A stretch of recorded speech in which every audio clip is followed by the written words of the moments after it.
Колега Костадинов, Така е, Рековте- кога сакам да слушам, пошто не дека свирите е- сега. Па така се однесува како председател на собрание сега. Вие дофрлувате од место, пратеник. колега Ја Костадинов, дофрлувам. кажавте дека е многу тивко. Ви ја потврдувам тезата тивко и во затворите во кои што невини луѓе лежат, кои што ги осуди Добрила Кацарска. Тема на денес не е буџетот, туку тема е денес джелатот на власта, како што омилено сакате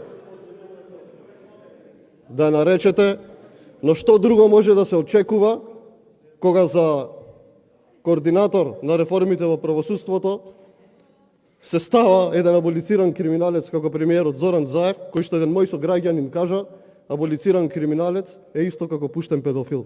Благодарам.